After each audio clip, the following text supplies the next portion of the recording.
امام حسین کے ساتھ امام حسین کے 4 بھائی تھے کربلا میں. کتنے؟ بول کے بتائیں. حضرت علی کے 4 بیٹے، عباس بن علی جن کو حضرت عباس کہا جاتا ہے نا، علمدار، یہ حضرت علی کی دوسری زوجہ میں سے.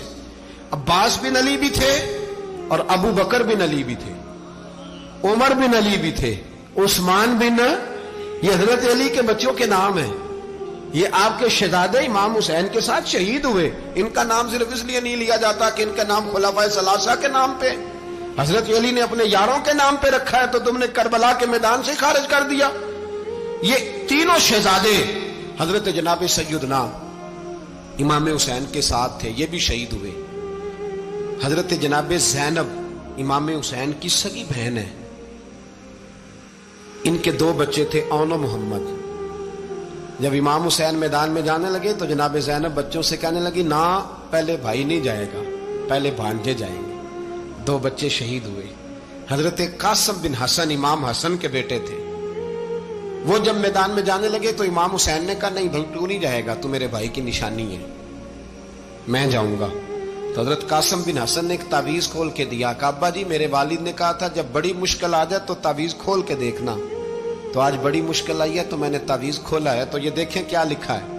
یہ تو رکا ہے، تعویذ ہے ہی نہیں. جب کھول کے دیکھا تو اس پہ لکھا تھا، قاسم اگر حسین پہ کوئی کڑا وقت آ جائے تو بیٹے کے آگے آگے رہنا، اگر کڑا وقت میرے بھائی پہ کبھی آ جائے نا، دیکھنا اس کے آگے آگے چلنا، اسے حسن کی کمی نہ محسوس ہو. پائیاں جہاں ساک نہیں کوئی جے وچ خار نہ ہوئے. سیدنا امام حسین پہلی دفعہ کربلا میں اس وقت روئے جب یہ رکا. آپ نے دیکھا تو فرمایا ٹھیک ہے، اگر حسن کی یہ وصیت ہے تو میں نے زندگی میں اگر ان کی ہر بات مانی ہے اب بھی مانوں گا، تمہیں اجازت ہے. جناب قاسم بن حسن 16 سال کا جوان جب میدان میں نکلے تو ہائے ہائے پتہ نہیں کہاں سے آ گئی ہے. امام قاسم بن حسن جب میدان میں نکلے تو تبری سے لے کر علامہ ابو الاسناد صاحب سب کو پڑھ کے تو دیکھو. 3 دن کی پیاس ہے، شدید آزمائش ہے، دکھ ہے، تکلیفیں ہیں، پھر بھی پہلی دفعہ جب میدان میں گئے ہیں واپس آئے ہیں 19 لوگوں کو قتل کر کے واپس آئے. 19 لوگوں کو ایک بار میں حضرت ایسے ہی تماشا بنا دیا. مظلوم تھے وہ تو رو رہے تھے. ہر مقرر یہ کہہ رہا ہے کہ وہ تو بار بار کہہ ابا پانی مل جائے، پانی آ جائے، ترس گئے. خدا کا خوف کرو، یہ دلیر لوگ تھے. ان کی باتیں آج بھی پڑھ کے دلیری پیدا ہوتی ہے، دلیری پیدا ہوتی ہے، دلیری. سناؤ قصہ خیبر کو تمامی اپنے بچوں کو. علی کی داستان سن کے دلوں سے ڈر نکلتا ہے.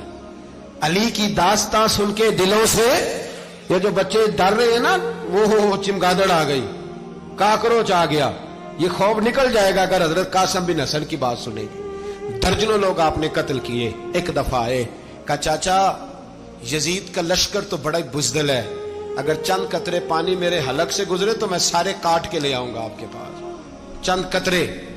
لیکن تھوڑی دیر گزری، عمر بن سعد کہنے لگا اکیلے اکیلے جاؤ گے تو علی کا پوتا ہے، یہ سب کو مار دے گا، کٹھے جاؤ. چاروں جانب سے تیر برسے. ایک تیر لگا آ کے گردن کے پیچھے، بس جناب سیدنا قاسم بن حسن گھوڑے سے نیچے گرے. تو جناب زینب حوصلہ کر کے آنسو سمیٹ کے کہنے لگی میں دیکھ رہی ہوں پردے کے پیچھے سے حسین میرے بھائی کا بیٹا گر گیا ہے، جا اسے اٹھا کے لا. حضرت امام حسین ان کو اٹھا کے لائے تو امام حسین نے سینے سے لگایا ہوا تھا تو ان کے پیر، ان کا قد لگتا تھا امام حسین سے زیادہ ہے. اٹھا کے لایا، لٹا دیا گیا. امام حسین کے اپنے بڑے بیٹے میدان میں نکلنے کو، علی اکبر نام ہے. جب جن لوگوں نے حضور کو نہیں دیکھا تھا وہ جب کہتے نا ہم نے نبی پاک کا دیدار نہیں کیا تو بتاؤ کس طرح کے تھے، تو بتایا جاتا تھا کہ جناب علی اکبر کا دیدار کرو، ہم شبیہ مصطفیٰ. اور جب وہ گلیوں میں نکلتے تھے تو عورتیں چھتوں پہ چڑھ جاتی تھیں. جناب علی اکبر رضی اللہ تعالیٰ عنہ تلوار لے کے میدان میں نکلے، جوان بیٹے دینے بڑے مشکل. او یارو رٹا کیا ہے یہ تو بتاؤ کہ ظالم آدمی حکمران ہے یار، یہ رٹا ہے، ایک ظالم کا رستہ روکنا ہے. اس رٹے کے لیے ہم شبیہ مصطفیٰ جناب سیدنا امام علی اکبر میدان میں نکلے، بڑے لوگ مارے، بڑے. پھر ایک تیر ان کے بھی گلے میں لگا اور جب وہ گرے نا زمین پہ تو حضرت